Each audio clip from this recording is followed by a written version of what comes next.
ನಾನು ಆ ಹೇಳಿಕೆಯನ್ನು ನೋಡಿದೆ. ಪ್ರಿಯಾಂಕಾ ಖರ್ಗೆ ಅವರೇ, ಭೀಮ್ ಆರ್ಮಿಯನ್ನ ನೀವು ಮಾಡಿ, ಆದ್ರೆ ಮಾಡುವ ಮೊದಲು ಆ ಮಾಡುವ ಅರ್ಹತೆ ನಿಮಗಾಗಲಿ ನಿಮ್ಮ ಕಾಂಗ್ರೆಸ್ ಪಕ್ಷಕ್ಕಾಗಲಿ ಇದೆಯಾ ಅಂತ ಹೇಳಿ ದಯವಿಟ್ಟು ಆತ್ಮಾವಲೋಕನವನ್ನು ಮಾಡಿ. ಬಾಬಾ ಸಾಹೇಬ್ ಅಂಬೇಡ್ಕರ್ ಅವರು 1947ರಲ್ಲಿ ಸ್ವಾತಂತ್ರ್ಯ ಬಂದಾದ ನಂತರ ಸ್ಥಾಪನೆಯಾದಂತಹ ಹಂಗಾಮಿ ಸರ್ಕಾರದಲ್ಲಿ ಕಾನೂನು ಸಚಿವರಾಗಿದ್ದರು. Hindu code bill for women ಅಂತ ಹೇಳ್ಬಿಟ್ಟು ಮಹಿಳೆಯರಿಗೆ ಆಸ್ತಿ ಹಕ್ಕು ಸೇರಿದಂತೆ ಬಹಳಷ್ಟು ಅಧಿಕಾರಗಳನ್ನು ಕೊಡ್ಲಿಕ್ಕೆ ಆ ಬಿಲ್ ಅನ್ನು ತರಬೇಕಾದ್ರೆ ಅದನ್ನ ಅಪೋಸ್ ಮಾಡಿ ಅದು ಕಾನ್ಸ್ಟಿಟ್ಯೂಯೆಂಟ್ ಅಸೆಂಬ್ಲಿನಲ್ಲಿ ಬಿದ್ದೋಂಗ್ ಮಾಡಿ ಅಂಬೇಡ್ಕರ್ ಅವರು ಮನನೊಂದು ಸಂಪುಟಕ್ಕೆ ರಾಜೀನಾಮೆ ಕೊಟ್ಟು ಹೊರಗಡೆ ಬರಲಿಕ್ಕೆ ಕಾರಣೀಭೂತರು ಯಾರು ಹೇಳಿ? ನೆಹರು. 1952ರಲ್ಲಿ ಮೊದಲನೇ ಲೋಕಸಭಾ ಚುನಾವಣೆ ನಡೀತು. ಅಂಬೇಡ್ಕರ್ ಅವರು ಕಾಂಗ್ರೆಸ್ ಒಂದು ಸುಡುವ ಮನೆ ಅಂತ ಹೇಳಿಬಿಟ್ಟು ಕಾಂಗ್ರೆಸ್ ಅನ್ನು ಯಾವತ್ತೂ ಒಪ್ಕೊಳ್ಳಿಲ್ಲ. ಅವರು ಗಾಂಧಿಯವ್ರನ್ನ ಮಹಾತ್ಮ ಅಂತ ಕರೆಯೋದಕ್ಕೂ ಕೂಡ ಅವರು ನಿರಾಕರಿಸಿದ್ರು. ಅಂತ ಒಬ್ಬ ಸ್ವಾಭಿಮಾನಿ ಅಂಬೇಡ್ಕರ್ ಅವರು ಅವತ್ತು ಮುಂಬೈ ನಾರ್ತ್ನಿಂದ ಚುನಾವಣೆಯಲ್ಲಿ ನಿಂತರು. ಅಂಬೇಡ್ಕರ್ ಅವರು ಪಾರ್ಲಿಮೆಂಟಿಗೆ ಬಂತು ಅಂದ್ರೆ ನೆಹರು ಬಂಡವಾಳ ಬಯಲಾಗುತ್ತೆ ಅಂತ ನೆಹರು ಚೆನ್ನಾಗಿ ಗೊತ್ತಿತ್ತು. ಹಾಗಾಗಿ ಅಂಬೇಡ್ಕರ್ ಅವರಂತ ಮೇಧಾವಿ ನೆಹರು ಅವರನ್ನ ಹೆಜ್ಜೆ ಹೆಜ್ಜೆಗೂ ಪ್ರಶ್ನಿಸುವಂತಹ ಒಬ್ಬ ಧೀಮಂತ ನಾಯಕ ಪಾರ್ಲಿಮೆಂಟಿಗೆ ಕಾಲಿಡಬಾರದು ಅಂತ ಹೇಳಿ ಅಂಬೇಡ್ಕರ್ ಅವರ ಪರ್ಸನಲ್ ಸೆಕ್ರೆಟರಿ ಆಗಿದ್ದಂತಹ ನಾರಾಯಣ ಕಜ್ರೋಲ್ಕರ್ ಅವರಿಗೆ ಕಾಂಗ್ರೆಸ್ನ ಟಿಕೆಟ್ ಕೊಟ್ಟುಬಿಟ್ಟು ಚುನಾವಣೆಗೆ ನಿಲ್ಲಿಸಿ 2 ಸಾರಿ ಮುಂಬೈ ನಾರ್ತ್ಗೆ ಕ್ಯಾಂಪೇನಿಗೆ ಬಂದು ಕಮ್ಯುನಿಸ್ಟ್ ಪಾರ್ಟಿ ಅವ್ರನ್ನು ಕೂಡ ಸಹಕಾರವನ್ನು ಪಡೆದು ಅಂಬೇಡ್ಕರ್ ಅವ್ರನ್ನ 15,000 ಮಾರ್ಜಿನಲ್ಲಿ ಸೋಲಿಸಿದ್ದಾರು ನೆಹರು.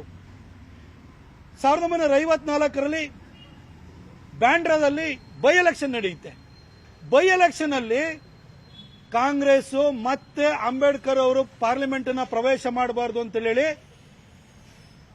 ಬಾಬುರಾವ್ ಅವರನ್ನ ಚುನಾವಣೆಗೆ ನಿಲ್ಲಿಸುತ್ತೆ. ಬಾಬುರಾವ್ ಬೋರ್ಕರ್ ಅವರನ್ನ ಚುನಾವಣೆಗೆ ನಿಲ್ಲಿಸಿ ಅಂಬೇಡ್ಕರ್ ಅವರನ್ನ 3ನೇ ಸ್ಥಾನಕ್ಕೆ ಹೋಗೋ ರೀತಿಯಲ್ಲಿ ಮಾಡ್ತಾರೆ. ನೆಹರು ಅವತ್ತು ಮತ್ತೆ ಅಂಬೇಡ್ಕರ್ ಅವರು ಪಾರ್ಲಿಮೆಂಟ್ಗೆ ಬರುವಂತದನ್ನ ತಡೀತಾರೆ. ನೆಹರು 1954 ನಂತರ 55ರಲ್ಲಿ ತನಗೆ ತಾನೇ ಭಾರತ ರತ್ನ ಕೊಟ್ಕೊಳ್ತಾರೆ.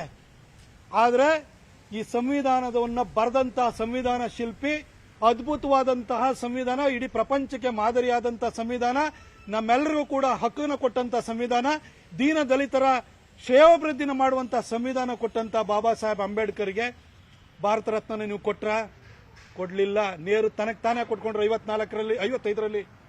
71ರಲ್ಲಿ ಇಂದಿರಾ ಗಾಂಧಿ ಬಂದ್ರು, ತನಗೆ ತಾನೇ ಭಾರತ ರತ್ನ ಕೊಟ್ಕೊಂಡ್ರು. ಆದ್ರೆ ಅಂಬೇಡ್ಕರ್ ಅವರಿಗೆ ಕೊಡ್ಲಿಲ್ಲ. ಆದ್ರೆ ಅಂಬೇಡ್ಕರ್ ಅವರನ್ನ ಮೊದಲನೇ ಚುನಾವಣೆಯಲ್ಲಿ ಸೋಲಿಸಿದಂತಹ ನಾರಾಯಣ ಕಜ್ರೋಲ್ಕರ್ಗೆ ಪದ್ಮವಿಭೂಷಣ ಕೊಡ್ತೀರಿ. ಪ್ರಿಯಾಂಕಾ ಖರ್ಗೆ ಅವರೇ, ಅಷ್ಟು ಮಾತ್ರ ಅಲ್ಲ, ಅಂಬೇಡ್ಕರ್ ಅವರು 1956ರಲ್ಲಿ ತೀರ್ಕೊಂಡಾಗ ಅಂಬೇಡ್ಕರ್ ಅವರು ಗಾಂಧಿಗಿಂತ ಸಮನಾಗಿರ್ಲಿಲ್ವಾ? ಗಾಂಧಿ ಅಷ್ಟೇ ಸಮರ್ಥರಿರ್ಲಿಲ್ವಾ? ಅವ್ರ ಸಮುದಾಯಕ್ಕೆ ನ್ಯಾಯ ಕೊಡಬೇಕು ಅಂತ ಹೋರಾಟವನ್ನು ಮಾಡಿದಂತವ್ರು ಅವರು, ನಮ್ಮೆಲ್ಲರಿಗೂ ಸಂವಿಧಾನ ಕೊಟ್ಟಂತವ್ರು. ಅವರ ಅಂತ್ಯ ಸಂಸ್ಕಾರವನ್ನ ಡೆಲ್ಲಿನಲ್ಲಿ ಮಾಡದಂಗೆ ತಡೆದು ಬಿಟ್ಟು ಮುಂಬೈಗೆ ಹೆಣವನ್ನು ಸಾಗಿಸಿದವರು ಯಾರು? ನೆಹರು. ಅವ್ರ ಮಗಳು ಅಂಬೇಡ್ಕರ್ ಅವರನ್ನ ಸೋಲಿಸಿದವರಿಗೆ ಪದ್ಮವಿಭೂಷಣವನ್ನು ಕೊಡ್ತಾರೆ. ಪ್ರಿಯಾಂಕಾ ಖರ್ಗೆ, ನೀವು ನೆಹರು ಮರಿಮಗಳ ಹೆಸರಿಟ್ಕೊಂಡಿದ್ದೀರಿ, ಇಂದಿರಾ ಗಾಂಧಿಯವರ ಮೊಮ್ಮಗಳ ಹೆಸರಿಟ್ಕೊಂಡಿದ್ದೀರಿ. ನಿಮಗೆ ಹೆಜ್ಜೆ ಹೆಜ್ಜೆಗೂ ಅಂಬೇಡ್ಕರ್ ಅವರನ್ನ ಅವಮಾನ ಮಾಡಿದಂತಹ, ಅಂಬೇಡ್ಕರ್ ಅವರು ಪಾರ್ಲಿಮೆಂಟಿಗೆ ಬರೋದನ್ನ ತಡೆಯೋದಕ್ಕೋಸ್ಕರವಾಗಿ ಅವರ ಪರ್ಸನಲ್ ಸೆಕ್ರೆಟರಿ ಹಾಕೊಂಡು ನಾರಾಯಣ ಕಜ್ರೋಲ್ಕರ್, ಬಾಬುರಾವ್ ಬೋರ್ಕರ್ನ ಹಾಕಿ ಸೋಲಿಸಿದಂತಹ, ಅವರ ಶವ ಸಂಸ್ಕಾರವನ್ನು ಡೆಲ್ಲಿಯಲ್ಲಿ ಮಾಡದಲ್ಲಿ ಮುಂಬೈ ಕಳಿಸಿದಂತಹ ನೆಹರು ಅವರ ಮರಿಮಗಳ ಹೆಸರಿಟ್ಕೊಂಡಿರುವಂತಹ ನಿಮಗೆ ಭೀಮ್ ಸೇನೆಯನ್ನ ಮಾಡಲಿಕ್ಕೆ, ಆರ್ಮಿಯನ್ನ ಮಾಡಲಿಕ್ಕೆ ನಿಮಗೆ ಅರ್ಹತೆ ಇದೆಯಾ ಹೇಳಿ? ಇಂದಿರಾ ಗಾಂಧಿ ಅವರ ಮೊಮ್ಮಗಳ ಹೆಸರಿಟ್ಕೊಂಡಿರುವ ನಿಮಗೆ ಅರ್ಹತೆ ಇದೆ ಹೇಳಿ? ನಿಮ್ಮ ಕಾಂಗ್ರೆಸ್ ಪಾರ್ಟಿಗೆ ಅರ್ಹತೆ ಇದೆಯಾ? ಅದನ್ನು ಹೇಳಿ ದಯವಿಟ್ಟು. ಆ ನಂತರ ಮಾತಾಡೋಣ.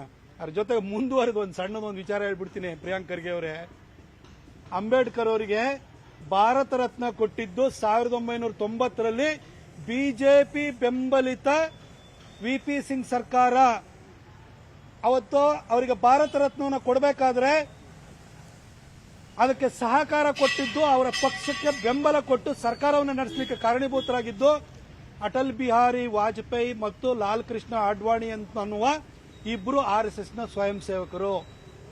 ಅದೇ ವರ್ಷ ಪಾರ್ಲಿಮೆಂಟ್ ಸೆಂಟ್ರಲ್ ಹಾಲ್ ಅಲ್ಲಿ ಅಂಬೇಡ್ಕರ್ ಅವರ ಭಾವಚಿತ್ರವನ್ನು ಅನಾವರಣ ಮಾಡಿದ್ದು VP ಸಿಂಗ್ ಸರ್ಕಾರ. ಮತ್ತೆ ಅದಕ್ಕೆ ಕಾರಣೀಭೂತರಾದವರು, ಅದಕ್ಕೆ ಧ್ವನಿಗೂಡಿಸಿದವರು ಅಡ್ವಾಣಿ ಮತ್ತು ವಾಜಪೇಯಿ ಅನ್ನುವ RSSನ ಸ್ವಯಂ ಸೇವಕರು.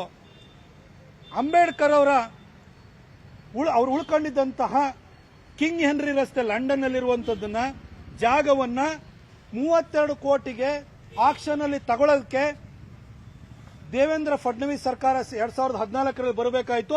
ಆ ದೇವೇಂದ್ರ ಫಡ್ನವೀಸ್ ನಾಗ್ಪುರದ RSS ಶಾಖೆಯ ಒಬ್ಬ ಸ್ವಯಂ ಸೇವಕ.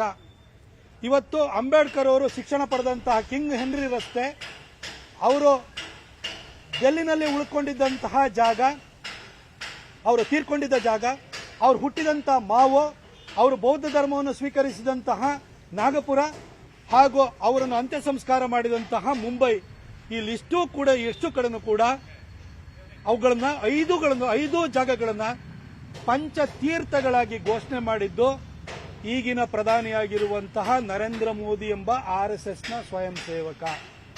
ಅವ್ರನ್ನ ಬ್ಯಾನ್ ಮಾಡ್ತೀವಿ ಅಂತ ಹೇಳ್ತೀವಿ ಅಂತ ಹೊರಟಿದ್ದೀರಿ. ಪ್ರಿಯಾಂಕ್ ಅವ್ರಿಗೆ ಇತಿಹಾಸದ ಬಗ್ಗೆ ಜ್ಞಾನ ಇಲ್ಲ. ನಿಮ್ಮ ಅಪ್ಪನ ಕುಟುಂಬವನ್ನು ಸುಟ್ಟಾಕಿದವ್ರ ಬಗ್ಗೆ ಸಾಫ್ಟ್ ಕಾರ್ನರ್ ಇಟ್ಕೊಂಡು ದೇಶ ಕಟ್ಟೋರ ಬಗ್ಗೆ, ಅಂಬೇಡ್ಕರ್ ಅವರಿಗೆ ಅತಿ ಹೆಚ್ಚು ಗೌರವ ಕೊಟ್ಟವ್ರ ಬಗ್ಗೆ ಈ ತರ ದ್ವೇಷ ಇಟ್ಕೊಂಡಿದ್ದೀರಿ. ನೀವಂತೂ ಓದ್ಲಿಲ್ಲ, ಆದ್ರೆ ಸಮಾಜದಲ್ಲಿ ಓದ್ದವರು, ತಿಳಿದವರು, ಜ್ಞಾನಿಗಳು, ಪ್ರಜ್ಞಾವಂತರು ಬಹಳ ಜನ ಇದ್ದಾರೆ. ಅವರೆಲ್ಲ ನೋಡ್ತಾ ಇದ್ದಾರೆ, ನಿಮಗೆ ಪಾಠ ಕಲಿಸ್ತಾರೆ. ನಿರ್ಭೀತ, ನಿಷ್ಪಕ್ಷಪಾತ, ವಿಶ್ವಾಸಾರ್ಹ ಸುದ್ದಿಗಳಿಗೆ ಮತ್ತೊಂದು ಹೆಸರಾಗಿರುವ ನ್ಯೂಸ್ 18 ಕನ್ನಡ ಈಗ ಆಪ್ನಲ್ಲೂ ಲಭ್ಯವಿದೆ.